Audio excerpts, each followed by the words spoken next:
What's up, y'all? This is Cole Decker.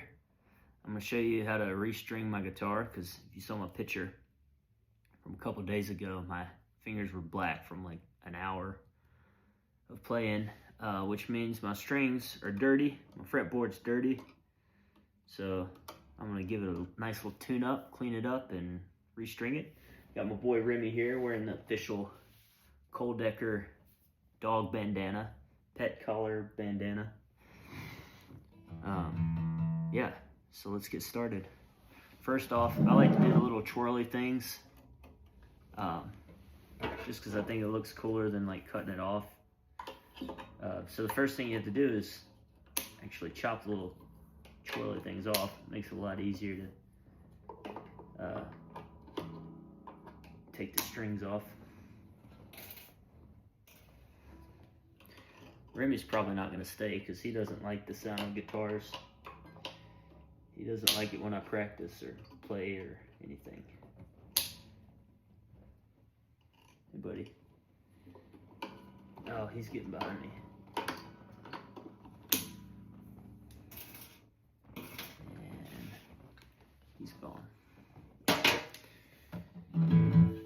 And then I'll loosen it up. Loosen it up a good bit.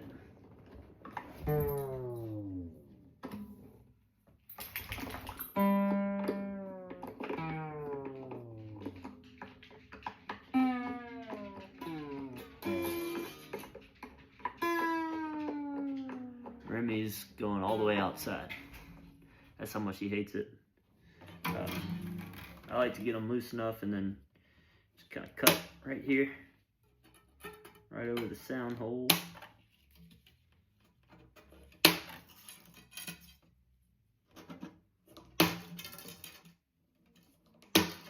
And this little tool I'm using is really nice. I think it's Diodario. It's like a little multi-tool for tuning.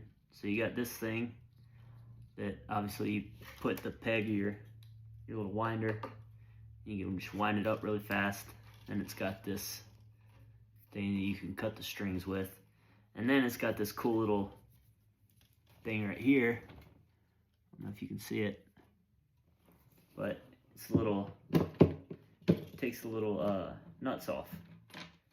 It's really easy, really cool tool to have in your guitar case.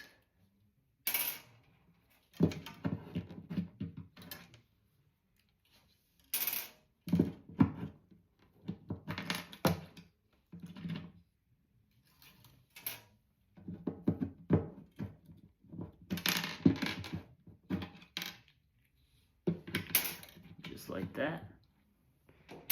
Hang on to those little pins because they're easy to lose.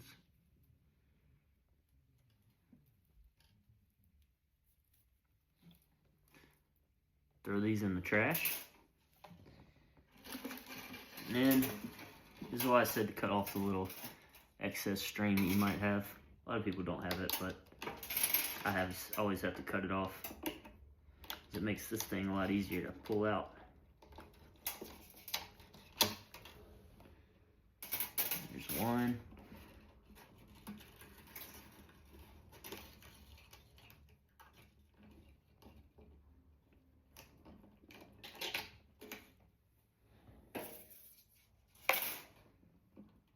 By the way, this is not professional advice on tuning and on restringing and cleaning and all that stuff. It's not professional advice at all. It's just the things I do. Everything I've learned is from YouTube. YouTube University alum. I still learn a lot of shit on YouTube. This is the quickest and easiest. And you can literally find anything. Anything you're looking for. There's somebody out there, some Australian guy out there that has made a video telling you how to do whatever you're looking to do.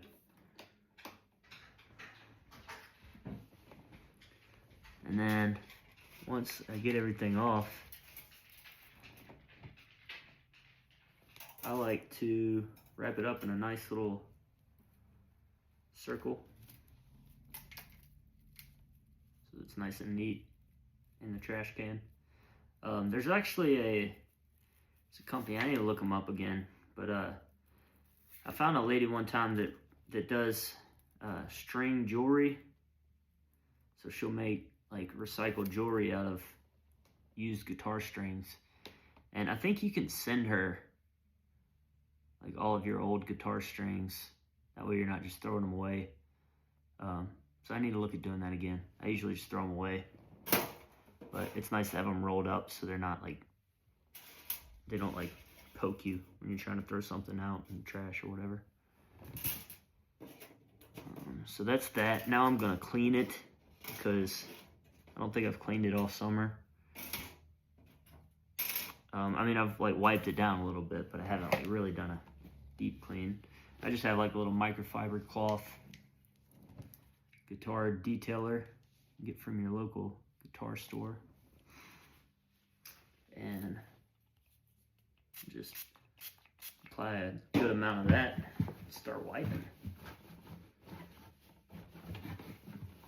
It just makes it look nice and shiny, and gets rid of like sweat marks or smudges or whatever. A lot of times I'll have sweat marks right here, all on that, and it'll get rid of that. And there's usually a lot of dust right here too. Sweat marks on the top. I just wipe everything down when I'm doing like a deep clean.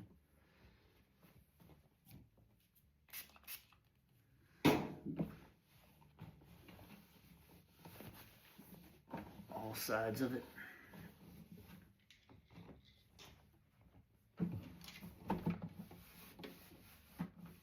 Usually a lot of sweat up here too, depending on what time of year it is. Nice little smudge marks back here. Just to show you, introduce you to my guitar, I guess. This is a Gibson that I bought, I think in 2019, when I first got up to Montana. It's a J45 with a 90s neck. So it's got kind of a thicker neck. I don't know if you can tell. You don't really have anything to compare it to, but it's got a thicker neck than the usual J45s. And it's definitely got some blemishes. I try to take good care of it, but you know, stuff happens. Got some blemishes right there, right there, right there. And then I think these are like some pretty big dents. It's hard to see on the camera, but I messed up these two little holes here because I was in I was in Paradise Valley this summer, and it's very windy there. And I had it sitting on the guitar stand while I was setting up, and a big gust of wind came and knocked it over, fell on its face. And that's what those little bumps are from. I was pretty pissed about that one. So I try not to take this one out just anywhere. I try to keep it safe. Only use it for special occasions. I've got another Martin that sounds really good that I like to bring when I'm playing shows and whatnot. I always use this guitar with the band too. So I think it just sounds better with a band.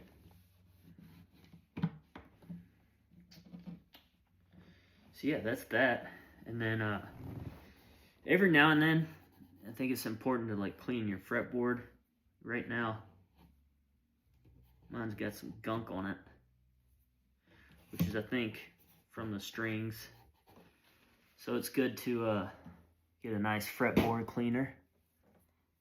Right here, I got this Music Nomad F1 oil. It's just what they got at the guitar shop. It's pretty good stuff, I think. I don't know much about the different types of cleaning stuff you can use, but that's what I've always used. And I think the idea is not to like drench it too much. So what I do is just kind of run like a small line.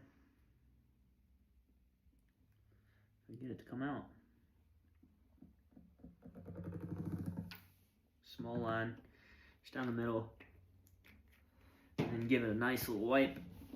I think I used too much oil. That's okay. Just wipe up and down. Let it soak in there a little bit. And then I like to take it and go sideways with it. Really get all that stuff in there.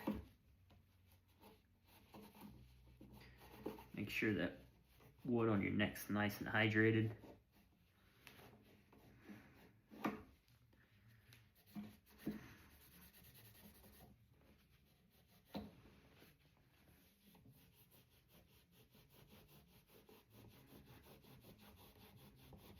I know I used too much because I spilled some on my pants, but that's all right.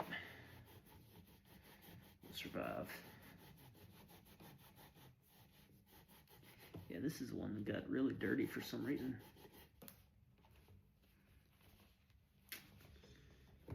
Oh no, another little tip that I've learned in my years of doing this is to find a luthier in town, somebody that actually builds guitars, so they really know what they're doing when it comes to like setting one up and repairs or anything. They learn, when they go to school, they learn how to build a guitar from scratch, so they know all the ins and outs of guitars and how they should be set up, and you know, the different heights of everything to make it play ideal. So it's really important. That was a game changer for me in like the way my guitars played and sounded, was finding a good luthier in town.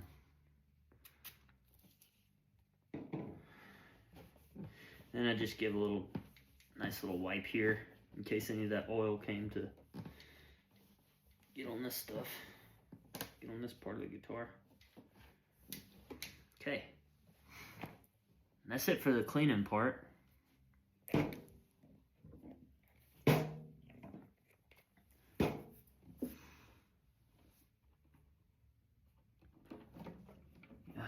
Looks pretty good. Oh, and this is another little blemish. I don't even know what that's from. I mean, it's from my thumb, obviously. Probably not cleaning it as much as I should. Oh, and then I also have a crack right here from when I left it in. You can't even see it. You can see a little bit, a little crack right there down the middle. I left it in my truck overnight one time. And in the Montana dryness, it's not a good idea to do, because it will crack, it will damage your guitar. These are strings I use. D'Addario, 12 gauge, light gauge. Yeah, I mean, these are 3-pack. I don't know. I don't really like elixirs. I don't like the way they sound. These D'Addarios, like I said, they come in like 3-packs, so that's kind of cool to be able to buy that many at once. And I don't know. I think they just sound pretty good. And they got the cool colors. Everything's color coded, which is nice. Make sure to keep the little package when you're restringing. It tells you what color is what string. So the first thing I do is I just line them up with the pegs.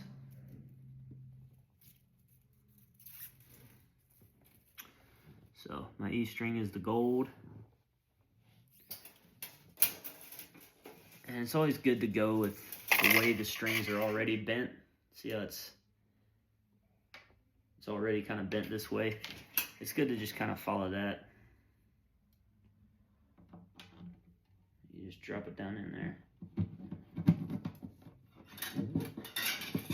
Make sure it's nice and snug. Move on to the A string.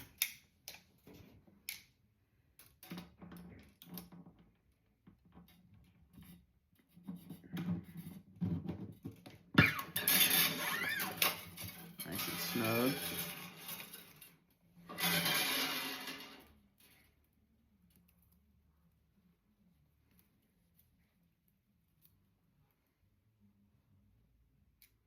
Watch your eyeballs when you're doing this, so you can get kind of sketchy there. So the D string is this black one here. Drop it down and make sure you like kind of pull on this too to make sure they're nice and tight. Nice and tight in there so that when you're winding it up, it doesn't get loose and make awful noises. Okay, and the last two. So the purple is the B string and the silver is the E.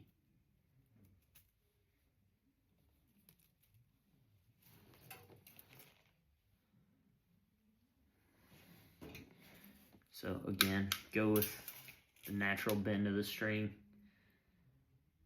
Don't think about it too much.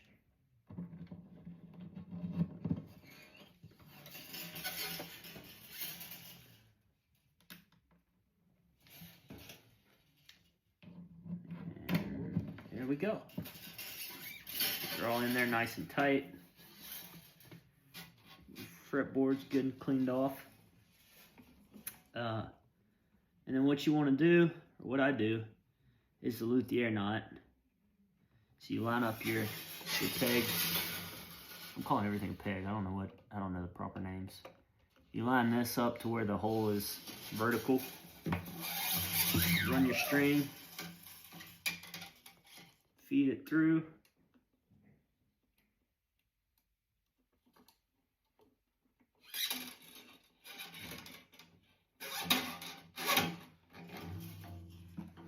Make sure y'all can see this. So feed it through nice and tight. And then what I've been doing lately, from a YouTube video, is you pull it tight like this, tight as you can get it. You grab it where the what is this, the bridge? I don't know. You grab it right here and you just pull back about 1 fret. And once you do that, it gives you enough slack. You bend this guy inside, loop it underneath, and pull it up nice and snug. Then you grab your little multi-tool, if you got one, and you just tighten down.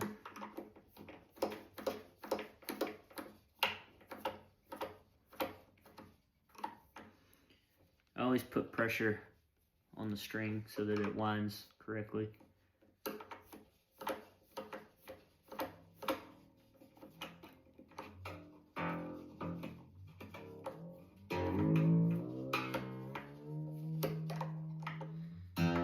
Just like that, one string down. You don't really have to worry about tuning it unless you're just, I don't know, sometimes I will, sometimes I don't, but it's going to take you a while to get it to where it sits in there and stays tuned nicely. So it'll take a few times. So I just usually tune it afterwards, I think. So same process here. Pull this bad boy through. Nice and tight. Put 1 fret back. Bend it inwards. And then loop it underneath. And pull up. Boom. Just like that. Grab the string winder. And tighten it up.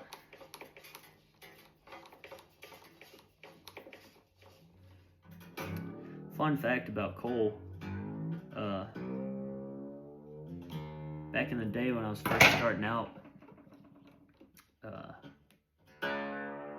I used to have to change a string, at least one string, like once a show, because I would break. I think I was just playing so hard that I would just strum like inward, I guess. I don't really know, but I would break at least one string a show. So I got pretty good at stringing on the fly. I used to use a different method of stringing. Now I do this one. It seems to stay in tune a lot better. The luthier knot. And there's really good videos on YouTube of how to like actually do this. in case you can't really see from my nifty camera skills.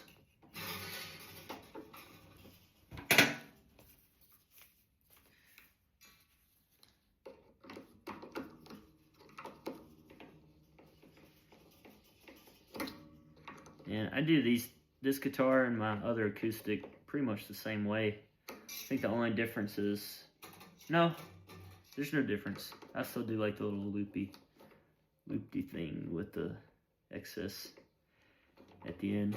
But I do, the tuners on my electrics are a little different.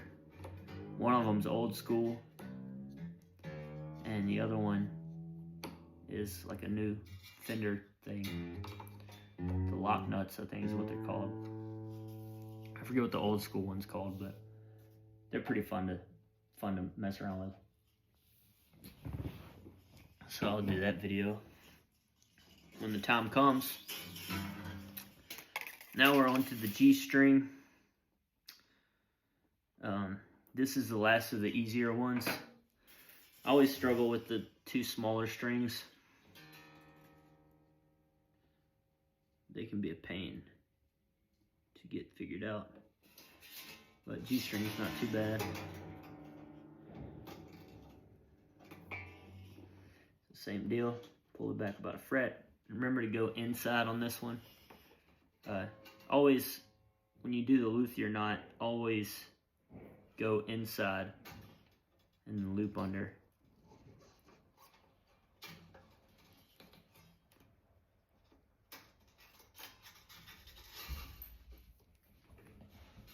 Oh, Mom must be home.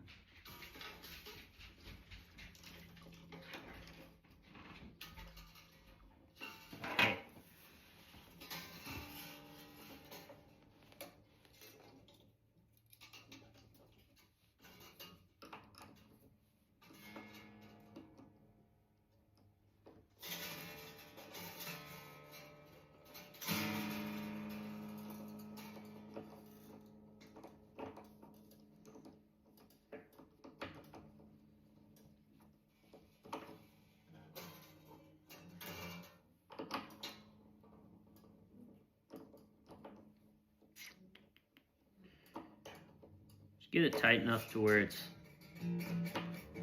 not buzzing, and you can tune it up later.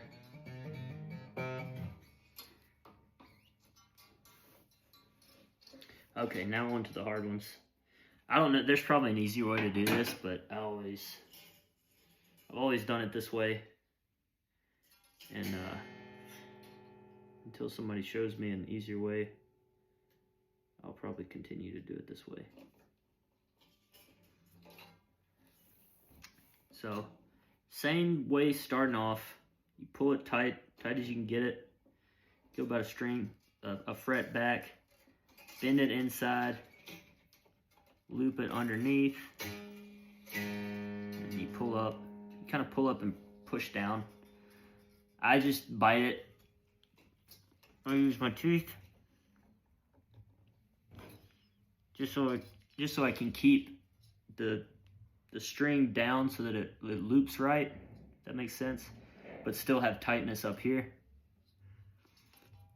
It doesn't make that much of a difference with the thicker strings, but with these bottom ones, it's hard to see when they're not doing right, so I just like to make sure.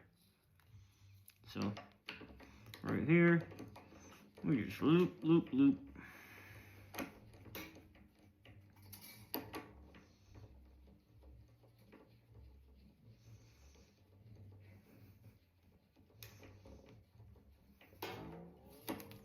And once it gets to a couple turns, you can let go with your teeth.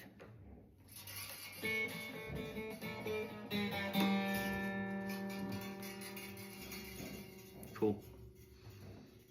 And then you run that same play with the E string. Get it lined up.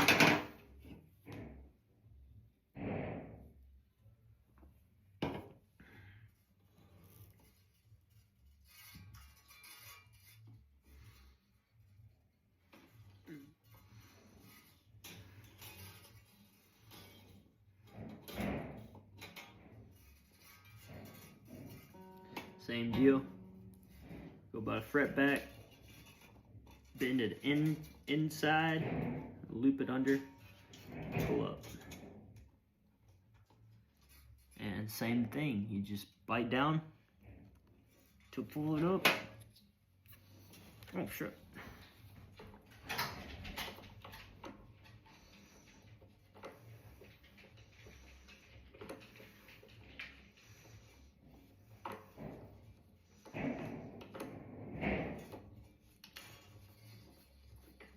Again, there's probably an easier way to do that. I might not even have to do that. I just like to make sure that everything is winding up properly. So.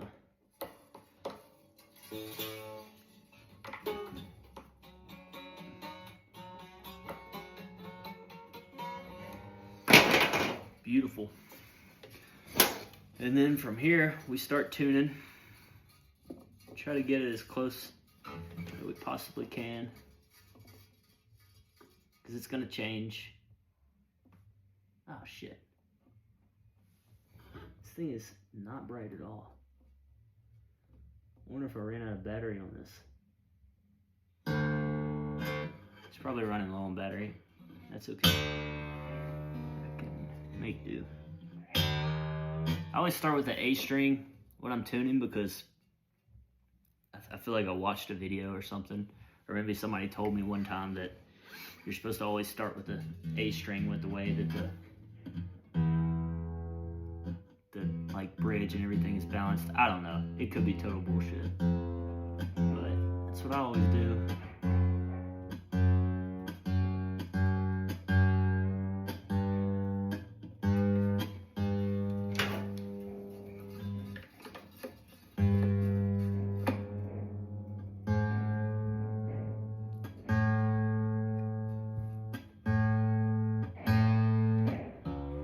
To the E.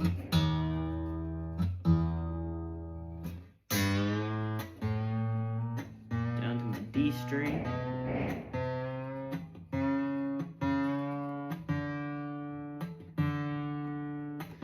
Like I said, you just kind of get it close because the strings are still adjusting. So no matter how good you get it, it's gonna get out of tune pretty quick.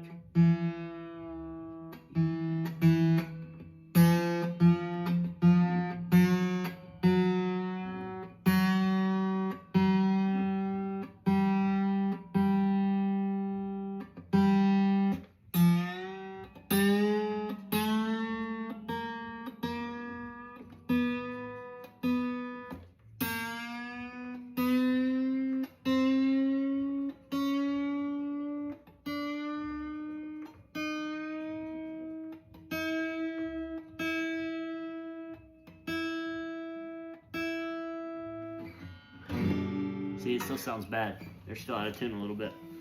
Like I said, it's going to be a couple times before they get used to it. So then what I like to do, I just press down a little bit right here where it bends over the neck, or over the bridge. Like I said, I don't know all the terms. Sorry. But just give it a nice light little bend. Just get it used to that. And then start with obviously more pressure with the thicker strings, and then as it goes down, don't be as forceful because you will break your strings. But I just kind of grab it, pull up, twist it around, go all the way down the neck doing that.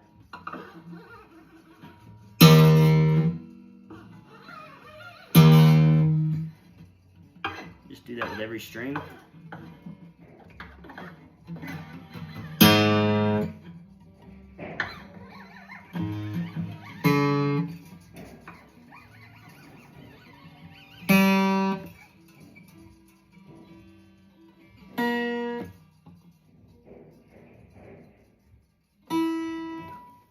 Okay, and then lastly, it's important to pull up on these guys. Make sure there's not any slack here. You can see that, yeah. Just kind of tighten up on that a little bit.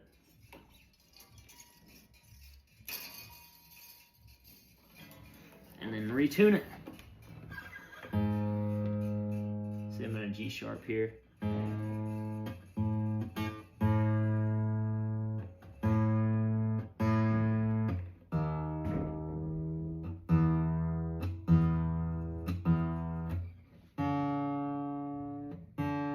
So everything's about a half step down,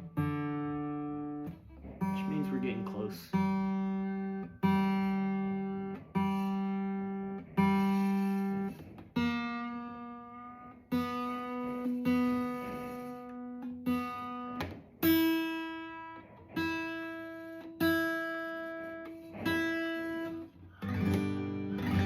Sounds a lot better. Okay. And then you can do that little wiggle thing again if you want to get it more set, but I think we're good for right now. And then this is the part where a lot of people will just cut this off, cut this excess off, but I like to make it a nice little twisty thing. So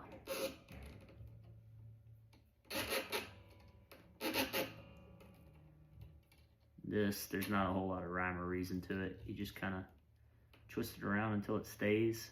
Just loop it around each other, around itself. I will say you probably want to do the loop smaller than you think at first, because it will expand a little bit, because you're not able to keep that tightness, I guess.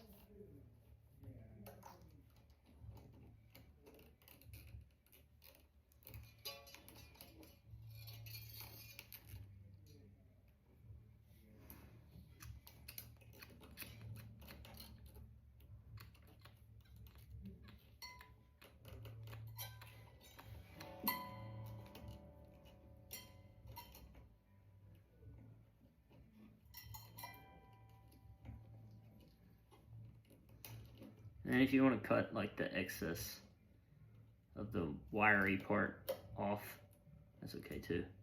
I usually give it like a nice little tight wrap towards the end.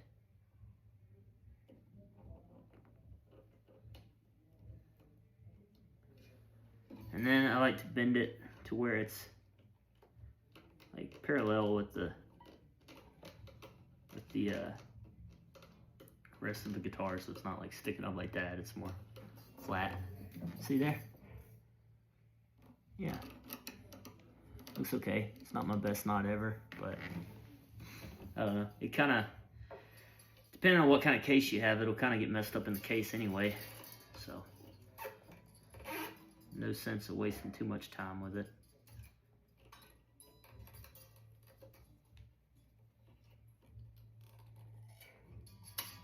But it's a nice little touch.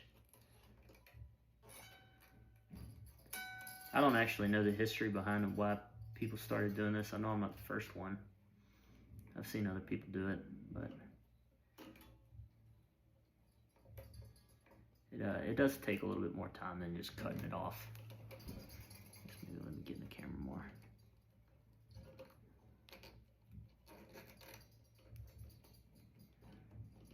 Just kind of bend it flat, and there you go. So that's 2 down.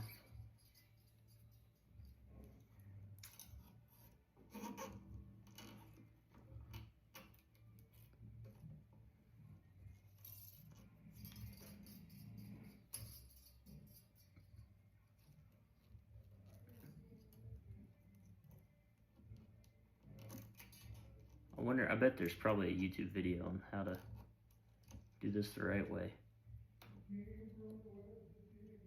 I don't think there's actually a right or wrong way. Probably just kind of whatever you prefer. 3 done. And as always, the skinnier strings are a little bit harder. So G string's fine. Still got some grip on it.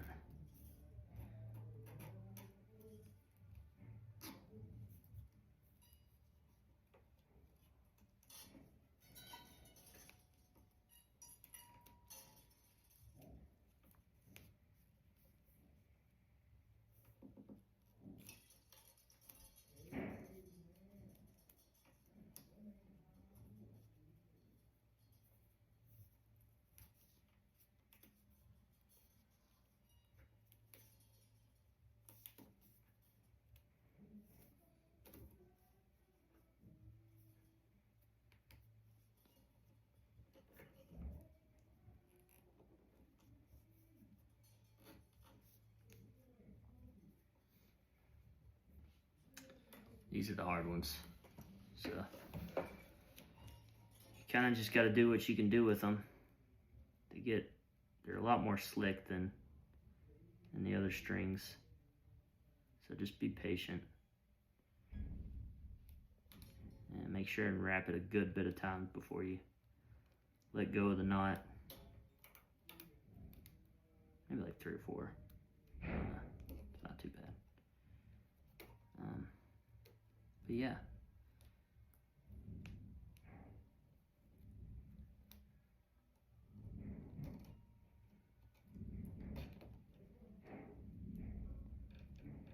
There goes my tuner. This is another cool thing from D'Addario. I got a lot of their stuff because they do good work, but it's a capo, adjustable tension. It's got a tuner that attaches to the capo. Because every time you put a capo on, your guitar will be probably just a little bit out of tune. So it's important to re-tune up once you have the capo on. And that little tool makes it super easy.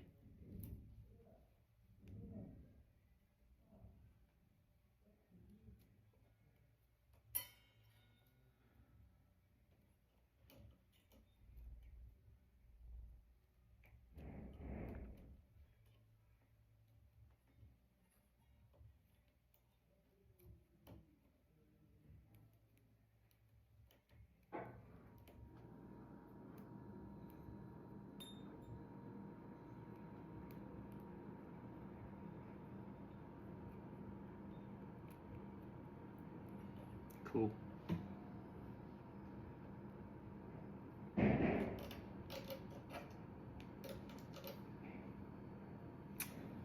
There we go. Just like that. Nice and pretty. Like I said, it's not my best work, but don't spend too much time on that part of it. I'm just gonna tune up again. Just a little flat. Strings are still getting adjusted.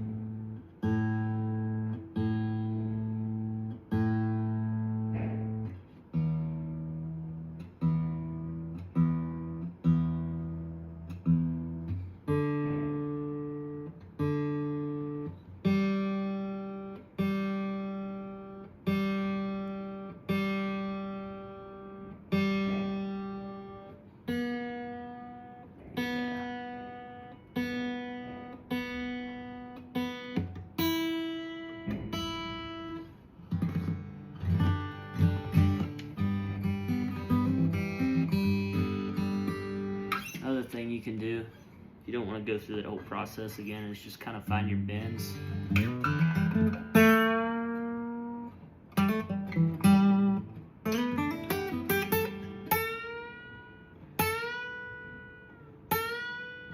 Just kind of go through those.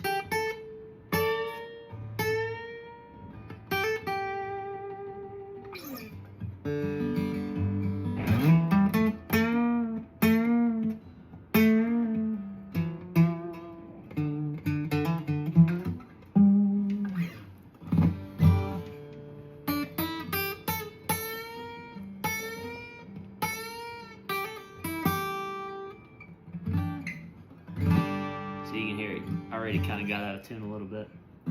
Then you just run back through them and make sure everything's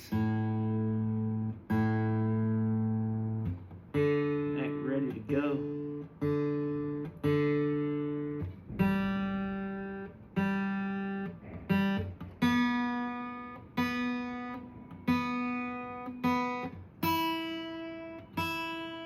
Just like that. Back to normal. Alrighty guys, thanks for watching. Hope you learned something.